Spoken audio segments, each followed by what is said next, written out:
ವೇಣು, ಸಮಾಧಾನ ಇರಲಿ. ಇದೆಲ್ಲ ಸಾಮಾನ್ಯ. ಏನು ಮಾಡೋಕ್ಕಾಗತ್ತೆ? ಸಮಯ ನೋಡಿ ಅವರನ್ನು ಬಲಿ ಹಾಕಬೇಕು. ಸಮಾಧಾನ ಹೇಳಲು ಪ್ರಯತ್ನಿಸಿದ್ರು.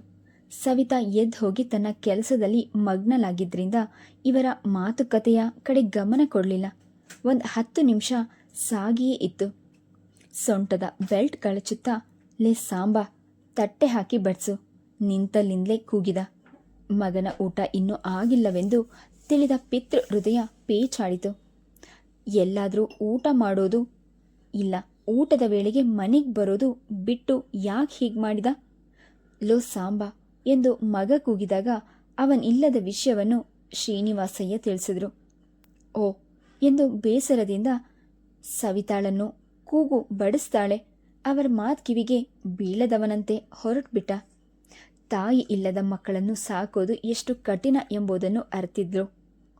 ಹಸಿದವನು ಬಯಸೋದು ಹೆಣ್ಣಿನ ಆದರ ಸಾಮೀಪ್ಯ. ಅದನ್ನು ತಿಳಿದವರಲ್ಲ ಎಡೆಬಿಡದೆ ಮದುವೆಯ ಪ್ರಯತ್ನವನ್ನು ಮಾಡುತ್ತಲೇ ಇದ್ರು. ಸವಿತಾ, ಇಲ್ಲಿ ಸ್ವಲ್ಪ ಬಾಮ ಎಂದು ಕೋಣೆಯ ಬಾಗಿಲಿನಲ್ಲಿ ನಿಂತು ಕರೆದ್ರು. ಬಾತ್ರೂಮ್ನಿಂದ ಟವಲನ್ನು ಹೆಗಲ್ ಮೇಲೆ ಹಾಕೊಂಡು ಬಂದಾಗ ಟೇಬಲ್ ಮೇಲೆ ತಟ್ಟೆ ಹಾಕಿ ರೆಡಿ ಮಾಡಿದ್ರು. ಹೊತ್ತು ಗೊತ್ತಿಲ್ಲದ ಊಟ. ಕೋಣಿಗೆ ನುಗ್ಗಿದ ತಲೆ ಬಾಚಲು. ಬರ್ತೀರಾ, ಬಡಿಸ್ತೀನಿ.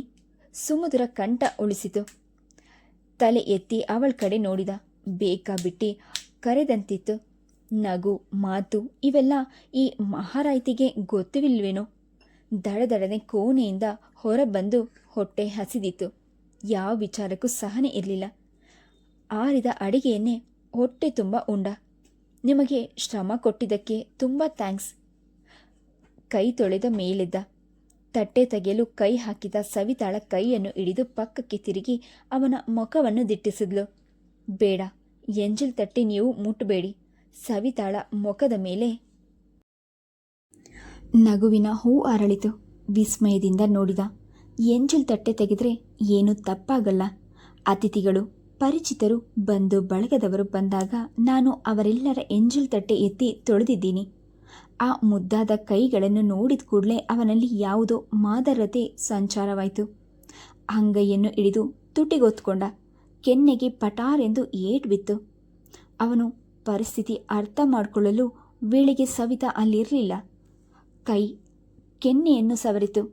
ಅವನು ಕೆಟ್ಟ ಭಾವನೆಯಿಂದ ಸವಿತಾಳ ಅಂಗೈಯನ್ನು ತುಟಿಗೆ ಒತ್ಕೊಂಡಿರಲಿಲ್ಲ. ಸ್ನೇಹಕ್ಕೆ ಹೆಣ್ಣು ಗಂಡೆಂಬ ಭೇದ ಸಲ್ಲದೆಂಬುದೇ ಅವನ ಮತ. ಎಲೆ ಮೀರಿ ಎಂದು ವರ್ತಿಸಿರಲಿಲ್ಲ. ತಿಳಿಯದೋ ಇಂತಹದಕ್ಕೆ ಯಾಕೆ ಕೈ ಹಾಕ್ದೆ? ಆ ಹೆಣ್ಣಿಗೆಂತಹ ಕೊಬ್ಬು, ಜೀವನವನ್ನು ಪ್ರೀತಿಸುವ ರೀತಿಯೇ ತಿಳಿದಿಲ್ಲ. ಕಟಕಟನೆ ಹಲ್ ಕಡಿದ. ಕೋಣೆಗೆ ಹೋಗಿ ಅವಮಾನ ಎನ್ನುವಂತೆ ಕುಸಿದ. ತಲೆ ಬಿಸಿ ಏರಿ ಹೋಗಿತ್ತು. ಇಂತಹ ಘಟನೆ ಅವನ ಜೀವನದಲ್ಲಿ ಸಂಭವಿಸೇ ಇರಲಿಲ್ಲ.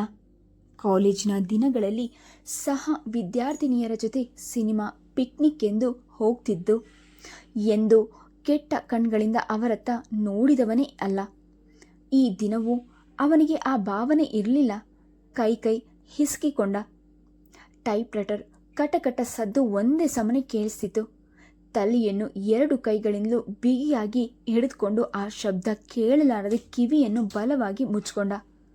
ಅವಳು 1-2 ಸಲ ತಂದೆಯ ಕೋಣೆಗೆ ಹೋಗಿ ಸಲಹೆ ಪಡೆದು ಹಿಂದಿರುಗಿದ್ದನ್ನು ನೋಡಿದ. ಎಂದಿನಂತೆ ಹೊರಟಾಗ ಅವಳನ್ನು ಹಿಡಿದು ಕೆನ್ನೆಗೆರಡು ಬಾರಿಸಬೇಕು ಎನಿಸಿತು.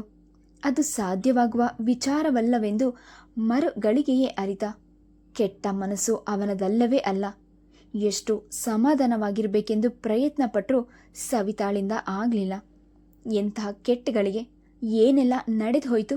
ಶ್ರೀಮಂತಿಕೆ ಇದ್ದ ಮಾತ್ರಕ್ಕೆ ಇಷ್ಟೊಂದು ಪೊಗರು ಇರಬಾರ್ದು. ಬೇರೆ ಹೆಣ್ಣಿನ ಕೈಯನ್ನು ತುಟಿಗೊತ್ಕೊಳ್ಳಲು ಸಾಹಸ ಕೋಪದಿಂದ ಹಲ್ಮುಡಿ ಕಚ್ಚಿದ್ಲು. ಹೇಗೆ ಬಂದು ಮನೆ ತಲುಪಿದ್ಲೋ ಅವಳಿಗೇ ಗೊತ್ತಿಲ್ಲ. ಮರುದಿನ ಸಂಜೆವರೆಗೂ ಬಹಳ ತೊಳಲಾಡಿದ್ಲು. ಹೆಣ್ಣಾದ ಮಾತ್ರಕ್ಕೆ ಗಂಡಿನ ಕ್ರೌರ್ಯಕ್ಕೆ ಸೋಲ್ಬಾರ್ದು. ತಾನು ಹೋಗದಿದ್ರೆ ಹೆದರಿದ್ದಾಳೆಂದು ತಿಳಿದು ಅಪಹಾಸ್ಯ ಮಾಡಬಹುದು. ತನ್ನಲ್ಲೇ ತನಗೆ ನಂಬಿಕೆ ಇರೋವರೆಗೂ ಯಾರು ಏನು ಮಾಡಲಾರರು. ಹೆಣ್ಣಿನ ಆತ್ಮಶಕ್ತಿ ಕುಂದಿದಂತೆ ಅವಳ ಪತನ. ಅದುವರೆವಿಗೂ ಯಾವ ಗಂಡು ಅವಳನ್ನೇನು ಮಾಡಲಾರರು. ಹೆಣ್ಣು ತಾಳೆಬೇಕಾದದ್ದು ಈ ನಿಲುವು. ಸ್ವಲ್ಪ ಮಟ್ಟಿಗೆ ಶ್ರೀನಿವಾಸ್ ಅಯ್ಯನವರ ಜ್ವರ ಕಡಿಮೆಯಾಗಿತ್ತು. ವಿಶ್ರಾಂತಿ ತಗೊಂಡು ಮನೆಯಲ್ಲೇ ಇದ್ರು. ಇದ್ಬದ್ದ ಫೈಲ್ ಅಕೌಂಟ್ಸ್ನೆಲ್ಲ ಮುಂದೆ ಹರಡ್ಕೊಂಡು ಮನೆಯಲ್ಲಿ ಉಳಿದಿದ್ದ ತಲೆಯಲ್ಲಿದ್ದ ಆ ವಿಷಯವನ್ನು ಹೊರದೂಡಿ ಬೇರೆಲ್ಲ ತುಂಬಿಕೊಳ್ಬೇಕಾಗಿತ್ತು. ಅದಕ್ಕಾಗಿ ಏನೆಲ್ಲ ನಡೆಸಿದ್ದ. ಬೆಳಗಿನಿಂದ ತುಂತುರು ಮಳೆ ಈಗ ಜೋರಾಗುವ ಹಾಗೆ ಕಾಣಿಸ್ತಿತ್ತು. ಇದನ್ನು ಸುಳ್ಳು ಮಾಡುವಂತೆ ಮಳೆ ನಿಂತಿತು. ಶಾಲ್ ಹೊದ್ದು ಮಗನ ಎದುರು ಬಂದು ಕೂತು ಕೆಲವಾರು ಸಲಹೆಗಳನ್ನು ಕೊಡ್ತಿದ್ರು. ಕೆಲವು ವಿಷಯಗಳ ಬಗ್ಗೆ ದೀರ್ಘ ಚರ್ಚೆ ನಡೆಸುತ್ತಿದ್ದ. ಇಂದು ಪ್ರಯತ್ನಪೂರ್ವಕವಾಗಿ ನಡೆಸಿದ. ಭವಿಷ್ಯ ಸವಿತಾ ಬರೋ ಸಂಭವವಿಲ್ಲ. ನಾಳೆ ಕಳಗಿಸಬೇಕಾದ ಬಿಲ್ಗಳನ್ನು ಸ್ವಲ್ಪ ಟೈಪ್ ಮಾಡಿಬಿಡು. ವೇಣು ಮುಖ ಬಿರುಸಾಯಿತು. ಕೈಯನ್ನು ಸವರಿ ನೋಡಿದ್ದ. ಆ ಮೃದುವಾದ ಸುಂದರ ಕೈಗೆ ಎಂಥ ಶಕ್ತಿ ಇದೆ ಎಂದುಕೊಳ್ಳದೆ ಇರಲಾಗಲಿಲ್ಲ. ಚಿಲಕದ ಸದ್ದಿಗೆ ಇಬ್ಬರು ಅತ್ತ ತಿರುಗಿದ್ರು. ಸವಿತಾ ಚಪ್ಪಲಿ ಬಿಟ್ಟು ಹಣಿಯ ಮೇಲಿದ್ದ ಮಳೆಯ ಹನಿಗಳನ್ನು ಕರ್ಚಿಫ್ನಿಂದ ಒರೆಸಿಕೊಳ್ಳುತ್ತಾ ಬರ್ತಿದ್ಲು. ಯಾವ ಅಳುಕು ಅಂಜಿಕೆ ಇರಲಿಲ್ಲ. ಅವಳ ಮುಖದ ಮೇಲೆ ಸ್ವಚ್ಛ ಮುಖದಲ್ಲಿ ಸರಳವಾದ ನಗು. ಯಾಕಮ್ಮ ಬರೋಕೋದೆ? ನಾನು ನೀನು ಬರಲ್ಲ ಅಂತ ಮಾಡಿದ್ದೆ ಕಳಕಳಿಯಿಂದ ಹೇಳಿದ್ರು. ಮಳೆ ನಿಂತಿತು. ಕಾಲೇಜ್ನಿಂದ ಹೀಗೆ ಬಂದೆ. ವೇಣು ದುರದುರನೆ ಅವಳನ್ನು ನೋಡಿ ಮುಂದಿದ್ದ ಫೈಲ್ಗಳ ಕಡೆ ದೃಷ್ಟಿ ಹೊರಳಿಸಿದ್ಲು. 2 ದಿನದಿಂದ ಬರೆಯದೆ ಉಳಿದಿದ್ದ ಲೆಕ್ಕಗಳು ವಿವರಗಳನ್ನು ಪಕ್ಕಕ್ಕೆ ಸರಿಸಿ ಎದ್ದು ಹೋದ. ಮಗನ ನಿಂಗಿತ ಶ್ರೀನಿವಾಸ್ ಅಯ್ಯನವರಿಗೆ ಅರ್ಥವಾಯಿತು. ಆ ಹುಡುಗಿಗೆ ಆ ಕೆಲಸ ಒಪ್ಪಿಸಲು ಸಮಾಧಾನವಾಗಲಿಲ್ಲ.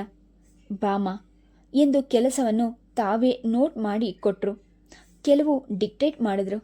ವೇಣು ಸರಿಸಿದ ಕಾಗದದ ಕಡೆಗೆ ಅವಳ ಗಮನ ಹೋಗದಿರಲಿಲ್ಲ. ಈಗ ತಲೆ ತಗ್ಗಿಸುವಂತಾಯಿತು. ಕೆಲಸವಿಲ್ಲದೆ ಕೆಲವು ದಿನ ಬಾರದೆಯೇ ಸಂಬಳ ತೆಗೆದುಕೊಳ್ಳೋದು ಬಹಳ ಅವಮಾನಕರವಾಗಿ ಕಂಡಿತು. ಸೊಕ್ಕಿನಲ್ಲಿ ಇರುವವರ ಬಳಿ ಸಹಾನುಭೂತಿ ಸೂಚಿಸುವಂತಹ ನಾಚಿಕೆಗೇಡಿನ ಕೆಲಸ. ಚೀಚಿ ಎಂದುಕೊಂಡ್ಳು. ನಾನು ಇದನ್ನೆಲ್ಲ ಮಾಡಿಬಿಡ್ಲೆ? ಪೇಪರ್ನತ್ತ ನೋಡುತ್ತಾ ಕೇಳಿದ್ಲು. ಬೇಡ, ಅದೇನೂ ಬೇಡ. ನಾಳೆ ಬೆಳಿಗ್ಗೆ ನಿಮ್ಮ ತಂದೆನ ಕಳುಹಿಸ್ಕೊಡು. ಚಕಚಕನೆ 10 ನಿಮಿಷದಲ್ಲಿ ಕೆಲಸ ಮುಗಿಸು ಹೊರಟ್ಬಿಟ್ಲು. ಯಾವ ಭಾವನೆಗಳನ್ನು ಹೊತ್ತು ನಡೆಯಲಿಲ್ಲ. ಏನು ಮಾಡೋದು ಎಂದು ಯೋಚಿಸಿದ ವೇಣು. ಹಾಳು ಮಾಡುವಂತಹ ಯಾವ ಭಾವನೆಗಳು ಇಣುಕಲು ಅವನಲ್ಲಿ ಸಾಧ್ಯವಿಲ್ಲ. ಕೆಡಿಸಬೇಕು, ತನ್ನಲ್ಲಿ ಕ್ಷಮಾಪಣೆ ಕೇಳಬೇಕು, ತಾನು ಮಾಡಿದ್ದು ತಪ್ಪಲ್ಲ ಎಂಬುದನ್ನು ಅವಳು ಅರಿಯುವಂತೆ ಮಾಡಬೇಕು. ತುಟಿ ಕಚ್ಚಿ ಯೋಚಿಸಿದ. ಪರೀಕ್ಷೆ ತೀರಾ ಹತ್ತಿರ ಬರೋವರೆಗೂ ತಪ್ಪಿಸದೆ ಬರ್ತಿದ್ಲು ಸವಿತಾ. ಕೆಲವೊಮ್ಮೆ ಮುಖಾಮುಖಿ ಮಾತನಾಡಬೇಕಾಗಿತ್ತು. ಒಂದೊಂದು ಸಲ ಶ್ರೀನಿವಾಸ್ ಅಯ್ಯನವರು ಮನೆಯಲ್ಲಿ ಇರ್ತಿರ್ಲಿಲ್ಲ. ಅಂಜಿಕೆ ಅಳುಕು ಇಲ್ಲದೆ ಕೆಲಸ ಮುಗಿಸಿ ಹೋಗ್ತಿದ್ಲು. ವ್ಯಂಗ್ಯ ನುಡಿಗಳನ್ನು ಆಡಿದಾಗ ಮುಲಾಜಿಲ್ಲದೆ ಚುರುಕು ಮುಟ್ಟಿಸ್ತಿದ್ಲು. ಎಲ್ಲಕ್ಕಿಂತ ಹೆಚ್ಚಾಗಿ ಪರೀಕ್ಷೆಯ ಕಡೆ ಗಮನ ಕೊಡಬೇಕಿತ್ತು. ಶೆಟ್ಟಿ ಪ್ರೆಸ್ನಲ್ಲಿಯೂ ಅನಂತ ಕಾಯಂ ಆಗಿ ನಿಂತಿದ್ರಿಂದ ಸ್ವಲ್ಪ ಮಟ್ಟಿಗೆ ಧೈರ್ಯದಿಂದ ಇರಬಹುದಾಗಿತ್ತು. ಅನಸೂಯನಮ್ಮನವರು ಗೊಣಗಾಟ ಒಂದು ರೀತಿಯಲ್ಲಿ ಕಡಿಮೆಯಾಗಿದ್ದರೆಯೇ ಇನ್ನೊಂದು ರೀತಿಯಲ್ಲಿ ಜಾಸ್ತಿಯೇ ಆಗಿತ್ತು. ಈಗ ಮಗಳು ಕೆಲಸಕ್ಕೆ ಹೋಗೋದು ಅವರಿಗೆ ಸುತಾರಾಮ್ ಇಷ್ಟವಿರಲಿಲ್ಲ. ಹೇಗೂ ಮಗ ದುಡಿಯೋಕೆ ಕೈ ಹಚ್ಚಿದ್ದಾನೆ, ಇನ್ಮುಂದೆ ಹೇಗೂ ಪರವಾಗಿಲ್ಲ. ಈ ಸ್ಥಿತಿಯಲ್ಲಿ ಇರುವಾಗಲೇ ಮಗಳ ಮದುವೆ ಮಾಡಿ ಮುಗಿಸೋದು ಸರಿ ಎಂಬುದು ಅವರ ಅಭಿಪ್ರಾಯ. ಮಗನಿಗೆ ಅದರ ಬಗ್ಗೆ ದಿನ ಕೊರತೆ. ಗಂಡನಿಂದ ಯಾವ ದೆಸೆಯಲ್ಲಿಯೂ ಅನುಕೂಲವಿಲ್ಲವೆಂದು ತಿಳಿದಿದ್ರೂ ಪದೇ ಪದೇ ಆಡುತ್ತಲೇ ಇದ್ರು. ರಾತ್ರಿ ಹಗಲು ನಿದ್ದೆಗೆಟ್ಟು ಓದಿದ ಸವಿತಾ ಪರೀಕ್ಷೆ ಮುಗಿದ ಕೂಡಲೇ ವಾರ ಮಲಗಿಬಿಟ್ಲು. ನಿದ್ದೆಗೆಟ್ಟಿದ್ರಿಂದ ಜ್ವರ, ಚಳಿಯ ಜೊತೆ ವಾಂತಿ. ಅನಂತ ಡಾಕ್ಟರ್ ಶಾಪ್ಗೆ ಮನೆಗೂ ಓಡಾಡ್ಬಿಟ್ಟ. ಅನಸೂಯನಮ್ಮನವರು ಎಂದು ಶ್ರೀನಿವಾಸ್ ಅಯ್ಯನವರನ್ನು ನೋಡಿರಲಿಲ್ಲ. ಅವರು ಗಂಡನ ಜೊತೆ ಬಂದಾಗ ಯಾರೋ ಎಂದು ಉದಾಸೀನದಿಂದ ಒಳ ಹೋಗ್ಬಿಟ್ರು. ಬನ್ನಿ ಬನ್ನಿ ಎಂದು ಕೇಶವ್ ಅಯ್ಯನವರು ಮಲಗಿದ್ದ ಮಗಳ ಬಳಿ ಬಂದು, ಶ್ರೀನಿವಾಸ್ ಅಯ್ಯನವರ ನಿನ್ನನ್ನು ನೋಡೋಕೆ ಬಂದಿದ್ದಾರೆ ಮಗು ಸವಿತಾ ಎಂದರು.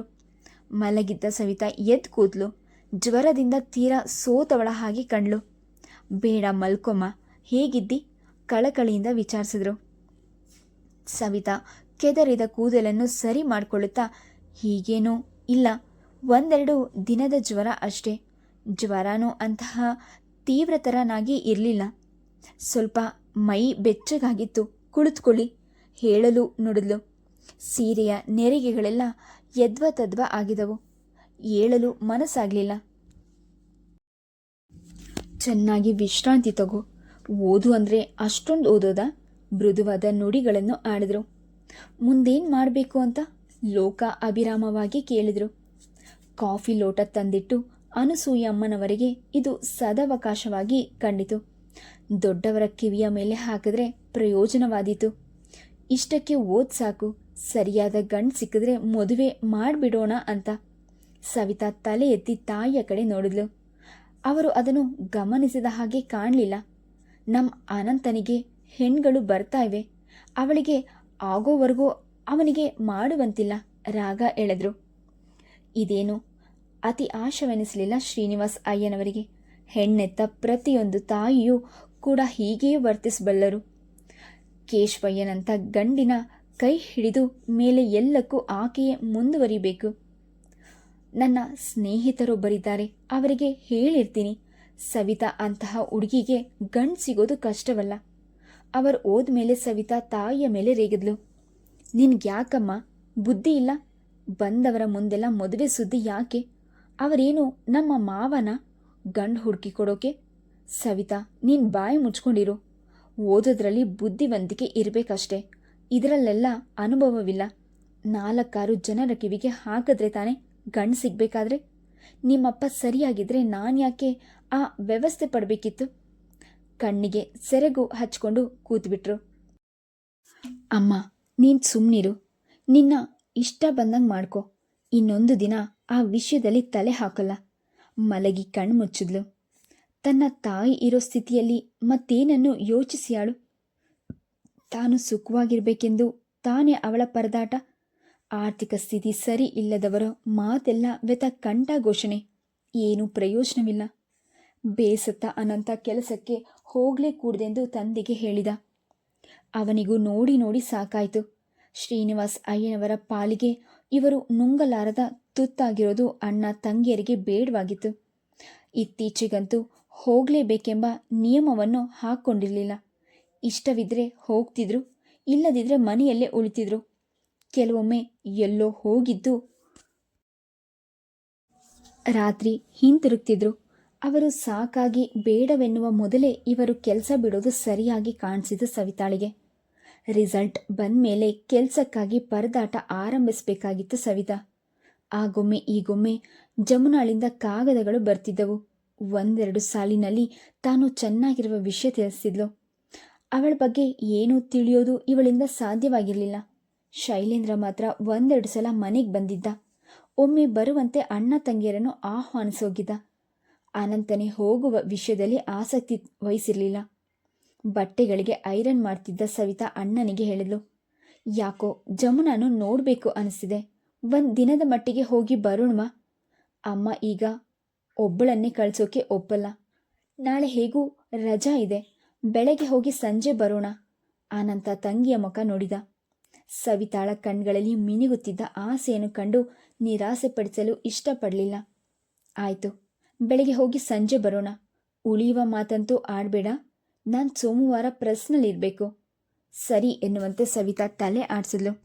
ಅವಳಲ್ಲಿ ಉತ್ಸಾಹ ತುಂಬಿ ಬಂತು. ಗೆಳತಿಯನ್ನು ಹೋಗಿ ಕಾಣುವಲ್ಲಿ ಇಷ್ಟೊಂದು ಆಸಕ್ತಿ. ಬಟ್ಟೆಗಳನ್ನು ಬೇಗ ಐರನ್ ಮಾಡಿಟ್ಟು ಉತ್ಸಾಹದಿಂದ ಓಡಾಡಲು ಬೆಳಗಿನ ಮೊದಲ ಬಸ್ಗೆ ಅಣ್ಣ ತಂಗಿ ಹೊರಟರು. ಅಲ್ಲಿ ಇಳಿದವರು ಇವರಿಬ್ಬರು ಮಾತ್ರ. ವಿಷಯ ತಿಳಿದಿದ್ರೆ ಗಾಡಿ ಕಳಿಸ್ಕೊಡೋರು. ಈಗ ನಡೆದೇ ಹೋಗಬೇಕು. ದಿನಕ್ಕೊಮ್ಮೆ 3-4 ಕಿಲೋಮೀಟರ್ಗಳ ಮೇಲೆ ನಡೆಯಬೇಕಿದ್ದ ಅಣ್ಣ ತಂಗಿಯರಿಗೆ ಇದೊಂದು ಬಹಳ ದೂರವಾಗಿ ಕಾಣಲಿಲ್ಲ. ಊರ ಬಾಗಿಲ ಮೊದಲ ಬೀದಿಯಲ್ಲಿ 4-6 ಮನೆಗಳಾದ ಮೇಲೆ ಶಂಕರಯ್ಯನವರ ಮನೆ, ಶೈಲೇಂದ್ರನ ಮನೆ ಆ ತುದಿಯಲ್ಲಿತ್ತು. ಇಬ್ಬರು ಅಲ್ಲಿಗೆ ಹೋಗಲು ನಿಶ್ಚಯಿಸಿದರು. ಸವಿತಕ್ಕ ಸವಿತಕ್ಕ ಎಂದು ಆಡುತ್ತಿದ್ದ ಜಮುನಾಳ ತಮ್ಮಂದಿರು ಓಡಿ ಬಂದರು.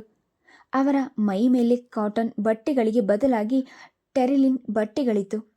ಏನೋ ಬದಲಾವಣೆಯಾಗಿದೆ ಎನಿಸಿತು. ಅಕ್ಕ ಎಲ್ಲಿದ್ದಾಳೆ? ಚಂದ್ರು ಗಲ್ಲ ಸವರುತ್ತಾ ಕೇಳಿದ್ಲು. ಆ ಮನೆಯಲ್ಲಿ ಉತ್ಸಾಹದಿಂದ ಉಸಿರಿದ್ರೂ ಅವರುಗಳು ಅನಂತನನ್ನು ನೋಡಿರಲಿಲ್ಲ. ಮಿಕ್ಕಿ ಮಿಕ್ಕಿ ನೋಡಿದ್ರು. ಇವರು ನಮ್ಮಣ್ಣ ಅನಂತ ಅಂತ. ಸಂಕೋಚದಿಂದಲೇ ನಮಸ್ಕಾರ ಎಂದು ಕೈ ಜೋಡಿಸಿದ್ರು. ಪರವಾಗಿಲ್ಲ ಜಮುನಾ, ಇಲ್ಲಿ ನಿಂತ ಮೇಲೆ ಬೇಕಾದಷ್ಟು ಬದಲಾವಣೆಗಳಾಗಿವೆ. ತನ್ನ ಮನೆಯ ಜೊತೆ ತವರು ಮನೆಯವರ ಬಗ್ಗೆಯೂ ವಿಶೇಷ ಕಾಳಜಿ ತೆಗೆದುಕೊಂಡಿದ್ದಾಳೆ. ಬನ್ನಿ ಮಾವ ಎಂದು ಅನಂತನ ಕೈ ಹಿಡ್ಕೊಂಡು ಮೂರ್ತಿ ಜಗಲಿಯಿಂದಲೇ ಅಮ್ಮ ಸವಿತಕ್ಕ ಬಂದಿದ್ದಾಳೆ ಎಂದು ಕೂಗಿಕೊಂಡ. ಸೀರೆ ನೆರಿಗೆಗಳನ್ನು ಮೇಲಕ್ಕೆ ಸಿಕ್ಕಿಸ್ಕೊಂಡು ಕೆಲಸ ಮಾಡ್ತಿದ್ದ ಕಮಲಮ್ಮ ಒಂದೇ ಉಸಿರಿಗೆ ಬಾಗಿಲಿಗೆ ಬಂದರು. ಅವರ ಮುಖದಲ್ಲಿ ಹರ್ಷ ತುಳುಕುತ್ತಿತ್ತು. ಸದ್ಯ ಸವಿತಾ ಬಂದ್ಯಾ ಸವಿತಾ, ಇಷ್ಟು ದಿನಕ್ಕಾದರೂ ನಮ್ಮ ಜ್ಞಾಪಕ ಬಂತಲ್ಲ. ಅಕ್ಕರೆಯಿಂದಲೇ ಸ್ವಾಗತಿಸಿದ್ರು. ತಿಂಡಿ ಕಾಫಿ ಮಾತು ಎಲ್ಲ ಆಯಿತು. ಹುಡುಗರು ಹೋಗಿ ಜಮುನಾಳಿಗೆ ಸುದ್ದಿ ಮುಟ್ಟಿಸಿರಬೇಕು. ಎದ್ನೋ ಬಿದ್ನೋ ಎಂದು ಓಡಿ ಬಂದಿರಬೇಕು. ಅವಳೆದೆ ಒಂದೇ ಸಮನೆ ಏರಿ ಇಳಿಯುತ್ತಿತ್ತು. ಸವಿ ದಡಬಡಿಸಿಕೊಂಡು ಸವಿತಾ ಎದ್ದು ನಿಂತಳು. ಅತಿಯಾದ ಸಂತೋಷ ಬಾಯಿಗೆ ಬೀಗದ ಮುದ್ರೆಯನ್ನು ಹಾಕಿತು. ಜಮುನಾ ಮುಂದೆ ಬಂದವಳೆ ಅವಳನ್ನು ಅಪ್ಪಿಕೊಂಡ್ಳು. ಅನಂತ ಈ ದೃಶ್ಯ ನೋಡುತ್ತಾ ಕೂತಿದ್ದ. ಒಂದು ಕ್ಷಣ ಅಸೂಯೆ ಎನಿಸದಿರಲಿಲ್ಲ. ನಿಮ್ಮ ಸಂತೋಷದಲ್ಲಿ ನನ್ನನ್ನೇ ಮರೆತು ಬಿಟ್ರಿ. ಅವರ ಸಂತೋಷ ತೀರಕಕ್ಕೆ ಕಡಿವಾಣ ಹಾಕುವಂತೆ ನುಡಿದ. ಜಮುನಾ ಕಣ್ಣೊರೆಸ್ಕೊಳ್ತಾ ಅನಂತನ ಕಡೆ ನೋಡಿದ್ಲು. ಇಷ್ಟು ದಿನ ಯಾವ ವ್ಯಕ್ತಿಯನ್ನು ನೋಡಲು ಧೈರ್ಯ ಸಾಲದೆ ಗೆಳತಿಯನ್ನು ನೋಡಬೇಕೆಂಬ ಆಕಾಂಕ್ಷೆಯನ್ನು ಬಚ್ಚಿಟ್ಲೋ ಆ ಅನಂತ ಎದುರಿನಲ್ಲಿ ಅವಳ ಮನಸ್ಸಿನ ತೊಳಲಾಟ ಅನಂತನಿಗೆ ಅರ್ಥವಾಗದೇ ಇರಲಿಲ್ಲ. ಅವನಿಗೆ ಬೇಕಾಗೂ ಇರಲಿಲ್ಲ. ಹೇಗೂ ಜಮುನಾ ಸುಖವಾಗಿದ್ದರೆ ಅವನಿಗೆ ಸಾಕಾಗಿತ್ತು. ಅದಕ್ಕಾಗಿ ಅವಳ ಮನವನ್ನು ಕುಟುಕುತ್ತಿರುವ ವೇದನೆಯ ತೆರೆಯನ್ನು ಸರಿಸಬೇಕಿತ್ತು. ಈ ಬಡ ಅಣ್ಣನನ್ನು ಮರೆತು ಬಿಟ್ಟಿದ್ದೀರೋ? ಮುಖದ ತುಂಬ ನಗೆಯನ್ನು ಅರಳಿಸಿದ. ನಿನ್ನ ವೈವಾಹಿಕ ಜೀವನದಲ್ಲಿ ಇಂತಹ ನೆನಪುಗಳಿಗೆ ಅವಕಾಶ ಬೇಡವೆಂದು ಬುದ್ಧಿ ಹೇಳುವಂತೆ. ತುಂಬ ಸಂತೋಷವಾಗಿದೆ. ಮಾತನಾಡೋಕ್ಕೆ ಕಷ್ಟ ಆಗ್ತಿದೆ. ತಡವರಿಸುತ್ತಲೇ ನೋಡಿದ್ಲು ಜಮುನಾ. ಅವಳ ಕಣ್ಗಳಲ್ಲಿ ತುಂಬಿ ಬಂದವು. ಈಗ ಅನಂತ ದೊಡ್ಡ ವ್ಯಕ್ತಿಯಾಗಿ ಕಂಡ. ಆಮೇಲೆ ಕೂತು ಬಹಳ ಹೊತ್ತು ಎಲ್ಲ ಮಾತನಾಡಿದ್ರು. ಕಮಲಮ್ಮ ಆಗಾಗ ಬಂದು ಮಾತನಾಡುತ್ತಾ ಅಡಿಗೆ ಪೂರೈಸಿದ್ರು. ಅವಳು ತಿಳಿದಂತೆ ಜಮುನಾ ಆತ್ಮಹತ್ಯೆ ಮಾಡಿಕೊಳ್ಳುವಂಥ ಸ್ಥಿತಿಯಲ್ಲಿ ಇಲ್ಲವೆಂದು ಕೊಂಡ್ಲು ಸವಿತಾ. ಇಷ್ಟು ದಿನ ಕೂಡಿಟ್ಟ ಭಯ ಒಮ್ಮೆಲೆ ತೊಲಗಿ ಮನಸ್ಸು ಹಗುರವಾಯಿತು. ಅಮ್ಮ, ನಮ್ಮ ಮನೆಗೆ ಕರ್ಕೊಂಡು ಹೋಗ್ತೀನಿ. ಜಮುನಾ ಎದ್ಲು. ಈಗ ಬೇಡವೇ ಬೇಡ, ಅಡಿಗೆ ಆಗಿದೆ, ಇಲ್ಲೇ ಊಟ ಮಾಡಲಿ, ಆಮೇಲೆ ಬೇಕಾದರೆ ನೀನು ಕರ್ಕೊಂಡು ಹೋಗು ಖಡಾಖಂಡಿತವಾಗಿ ಹೇಳಿದರು. ಅವರಿಗೆ ಸವಿತಾ ಬಂದಿದ್ದು ಬಹಳ ಸಂತೋಷದ ವಿಷಯವಾಗಿತ್ತು. ಅವಳ ಧೈರ್ಯದ ನುಡಿಗಳೇ ಮಗಳನ್ನು ಇಷ್ಟರ ಮಟ್ಟಿಗೆ ಇಟ್ಟಿರೋದೆಂದು ಅವರ ನಂಬಿಕೆ. ನಾನು ಸಂಜೆ ಹೊರಟು ಬಿಡಬೇಕು. ಇಷ್ಟು ಬೇಗ ಸಾಧ್ಯವೇ ಇಲ್ಲ. ನನ್ನ ಸ್ವಲ್ಪ ಗಮನಿಸು. ನಿಲ್ಲೋದಂತೂ ಸಾಧ್ಯವಿಲ್ಲ. ಬೇಕಾದರೆ ಇನ್ನೊಮ್ಮೆ ಒಂದು ವಾರ ರಜಾ ಹಾಕಿ ಸವಿತಾನ ಕರ್ಕೊಂಡು ಬರ್ತೀನಿ. ತುಂಬ ಹುಷಾರಿಲ್ಲದೆ ಸವಿತಾ ಮಲಗಿಬಿಟ್ಟಿದ್ಲು. ಈಗ ಅವಳ ಆಸೆನ ಯಾಕೆ ನಿರಾಸೆ ಪಡಿಸ್ಲಿ ಅಂತಲೇ ಕರ್ತಂದಿದ್ದು. ಸವಿತಾ ಕೂಡ ಇರೋ ವಿಷಯ ತಿಳಿಸಿ ಸಮಾಧಾನ ಹೇಳಿದ್ಲು. ಊಟಕ್ಕಾಗಿ ಮನೆಗೆ ಬಂದಿದ್ದ ಶೈಲೇಂದ್ರ ವಿಷಯ ತಿಳಿದು ನೇರವಾಗಿ ಇಲ್ಲಿಗೆ ಬಂದ. ಆತ್ಮೀಯತೆಯಿಂದ ಅನಂತನ ಕೈ ಕುಲುಕಿ ಸಂತೋಷ ವ್ಯಕ್ತಪಡಿಸಿದ. ಈಗ ನಿಮ್ಮ ಗೆಳತಿ ಮನೆ ಅದನ್ನು ಮರೆತು ಇಲ್ಲಿ ಇದ್ಬಿಡ್ತಿದ್ದೀರಲ್ಲ, ನಡೆಯಿರಿ ಅಲ್ಲಿಗೆ ಎಂದು ಕೂತ. ಕಮಲಮ್ಮನವರು ಬಲವಂತದಿಂದ ಶೈಲೇಂದ್ರನ್ನು ಕೂಡ ಅಲ್ಲಿಯೇ ಊಟಕ್ಕೆ ನಿಂತ. ಎಲ್ಲರೂ ಒಟ್ಟಿಗೆ ಊಟಕ್ಕೆ ಕುಳಿತರು. ಇಷ್ಟು ದಿನ ಅವಳನ್ನು ಕುಟುಕಿ ಘಾಸಿಪಡಿಸ್ತಿದ್ದ ಚಿಂತೆಯ ಎಳೆಯೊಂದು ಹರಿದು ಹೋಗಿತ್ತು. ಜಮುನಾ ಕೂಡ ಮಾತನಾಡುತ್ತಾ ಹೊಟ್ಟೆ ತುಂಬ ಊಟ ಮಾಡಿದ್ಲು. ಮಾತುಗಳೆಲ್ಲ ಹೆಚ್ಚು ಕಡಿಮೆ ಅನಂತ, ಶೈಲೇಂದ್ರನದೇ ಯುವ ಪ್ರಜ್ಞೆ, ಹಳ್ಳಿಗಳ ಪ್ರಗತಿ, ರಾಜಕೀಯ ಎಲ್ಲವನ್ನು ಚರ್ಚಿಸಿದ್ರು. ಎಷ್ಟೇ ಬಲವಂತ ಮಾಡಿದ್ರೂ ಅನಂತ ಮಣಿಯಲೇ ಇಲ್ಲ. ಹೋಗಲೇಬೇಕೆಂದು ಹಠ ಹಿಡಿದ. ನಿಸ್ಸಹಾಯಕತೆಯಿಂದ ಬೇಸರಗೊಂಡ ಶೈಲೇಂದ್ರ ಅವರನ್ನು ಒಂದೆರಡು ದಿನಗಳಾದರೂ ನಿಲ್ಲಿಸ್ಕೊಳ್ಬೇಕೆಂಬ ಆಸೆ ಇತ್ತು. ಹೋಗಲಿ, ಈ ಸಲ ನಮ್ಮ ತೋಟ ಮನೆಯನ್ನಾದರೂ ನೋಡಿಕೊಂಡು ಹೋಗುವಿರಂತೆ, ನಡೆಯಿರಿ ಎಂದು ಎಲ್ಲರನ್ನು ಹೊರಡಿಸಿದ. ಇಷ್ಟು ಹೊತ್ತಿನವರೆಗೂ ಏಕಾಂತವಾಗಿ ಜಮುನಾಳೊಂದಿಗೆ ಮಾತನಾಡಲು ಸಾಧ್ಯವಾಗಿರಲಿಲ್ಲ ಅವಳಿಗೆ. ಅದಕ್ಕಾಗಿಯೇ ಅವರಿಬ್ಬರನ್ನು ಮೊದಲು ಕಳಿಸಿ ಹಿಂದೆ ಬರೋದಾಗಿ ಹೇಳಿ ಅಲ್ಲೇ ಉಳಿದ್ಲು. ನೇರವಾಗಿ ಗೆಳತಿಯನ್ನು ನೋಡುತ್ತಾ, ಪರೀಕ್ಷೆಯಲ್ಲಿ ಹೇಗೆ ಮಾಡಿದ್ದೆ, ಅವಳ ಬಗ್ಗೆ ತಿಳಿಯೋದು ಮೊದಲು ಅವಳಿಗೆ ಬೇಕಿತ್ತು. ಪರವಾಗಿಲ್ಲ, ಫಸ್ಟ್ ಕ್ಲಾಸ್ ಅಂತೂ ಗ್ಯಾರಂಟಿ. ರ್ಯಾಂಕ್ ಬಗ್ಗೆ ಯಾವ ಯೋಚನೆಯನ್ನು ಮಾಡಲಾರೆ ನಿರಾಸವಾದ ನಗೆ ನಕ್ಕಳು. ಅದಕ್ಕೆ ಕಾರಣವಿಲ್ಲದಿರಲಿಲ್ಲ. ಒಮ್ಮೊಮ್ಮೆ ಪವಾಡದಂತೆ ಸಾಮಾನ್ಯ ದರ್ಜೆ ಹುಡುಗಿಯರು ರ್ಯಾಂಕ್ ಬರೋ ಸಾಧ್ಯತೆಯೂ ಇತ್ತು. MScಗೆ ಹೋಗ್ತೀಯಾ? ಭವಿಷ್ಯದ ಬಗ್ಗೆ ಏನನ್ನು ಯೋಚಿಸಲೇಬಾರ್ದೆಂದು ನಿರ್ಧರಿಸಿದ್ದೀನಿ. ಧೈರ್ಯದಿಂದ ಮುಂದುವರಿಯುವ ಪ್ರಯತ್ನವನ್ನಾದರೂ ಮಾಡಲೇಬೇಕು. ನನ್ನ ಬಗ್ಗೆ ಬೇಡ, ನಿನ್ನ ವಿಷಯ ಹೇಳು, ಹೇಗಿದ್ದಿ? ಜಮುನಾಳ ಮುಖದ ಮೇಲೆ ನಗೆ ಎಳೆಯಿತು. ಅವಳಿಗೆ ಏನು ಹೇಳೋದು ಕಷ್ಟವಾಗಿ ತೋರಿತು. ಚೆನ್ನಾಗಿದ್ದೀನಿ ಅಂತಾನೆ ಹೇಳಬೇಕು. ಸವಿತಾ ಅವಳ ಹೃದಯದ ಆಳಕ್ಕೆ ಇಳಿದು ಬಗೆದು ನೋಡುವಂತೆ ನೋಡಿದ್ಲು.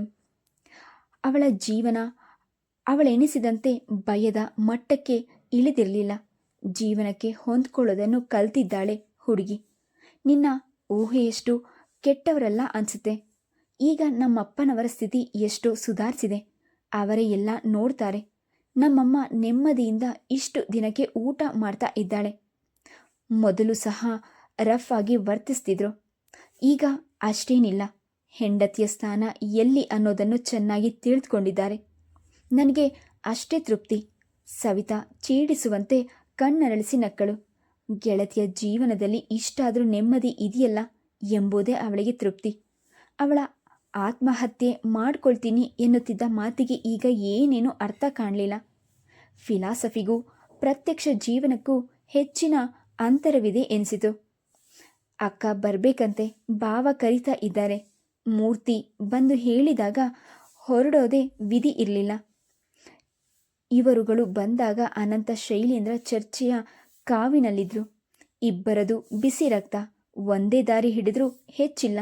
ಅನಂತ ಜೀವನವನ್ನು ಹಿಂದೆ ನೋಡ್ತಿದ್ದ ರೀತಿಯೇ ಬೇರೆಯಾಗಿತ್ತು. ಈಗ ಎಷ್ಟೆಲ್ಲ ಬದಲಾವಣೆಗಳನ್ನು ಮಾಡಿಕೊಂಡು ಸಾಗ್ತಿತ್ತು. Please subscribe the channel, like and share. Thank you.